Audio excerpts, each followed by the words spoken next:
Oui, salut les gars, c'est Tonton Costaud. Je suis de retour pour voir donc commenter l'actualité dans la politique et notamment dans les derniers événements au Cameroun. Comme vous le savez très bien, il y a eu une sortie inattendue pour le coup de Brenda Biya qui incite et qui appelle en même temps le peuple camerounais à ne pas voter donc pour son père.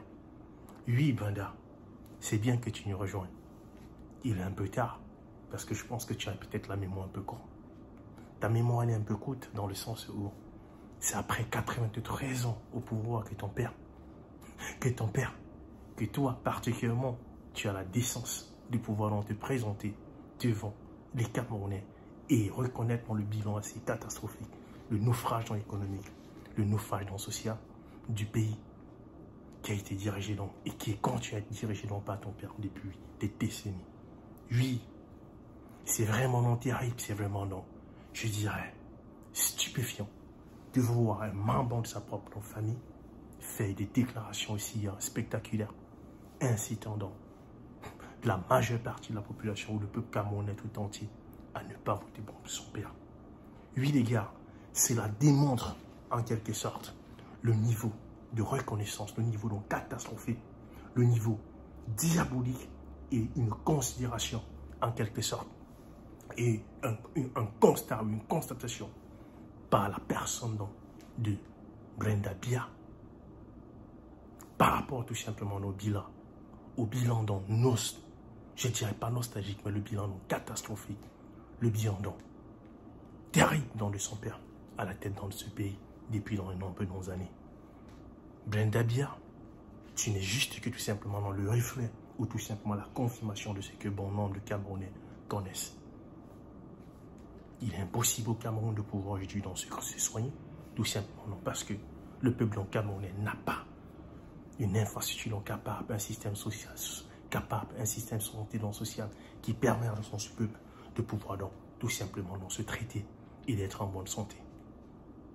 Je ne citerai pas forcément non sur le plan non public, notamment la construction des routes. Il n'y a pas de route au Cameroun, ton père au pouvoir donc, depuis plus de 43 ans, et je dirais dans plus de 60 ans, puisque ton père au pouvoir depuis les années 80, depuis les années 60. Donc, toi, tu arrives à la conclusion, effectivement, donc, ton père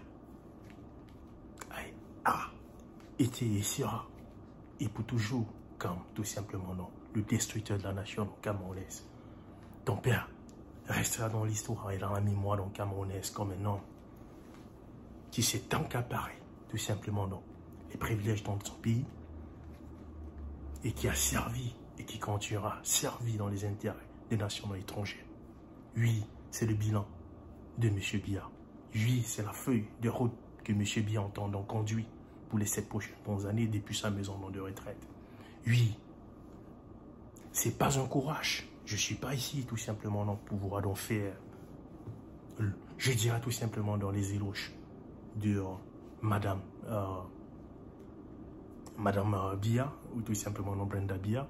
Non, c'est pas le but ici. Le but est tout simplement non, de pouvoir donc pointer dans du doigt le fait que si ta propre fille est incapable de pouvoir donc pointer dans du doigt un seul élément donc positif en plus de 60 ans dans le pouvoir, c'est vraiment donc dramatique. Pourquoi un seul Camerounais aura donc tout simplement la volonté ou le courage de pouvoir mettre un bulletin dans une urne pour ce candidat? Ça, c'est une question vraiment donc, qui est posée, une question effectivement donc, qui est importante et qui mérite d'être soulignée. Brenda Biya demande aux Camerounais de ne pas voter non pour son père parce qu'elle-même, elle ne votera pas pour son père. Parce qu'elle est tout simplement non, dans la reconnaissance du fait que M. Biya ne dirige pas non, le pays, que M. Biya est tout simplement dans un cadavre ambulant, défilant au palais dans l'Élysée à Yaoundé. Oui, c'est ça la réalité. Oui, c'est le message que ces dames essaient de faire passer au peuple camerounais.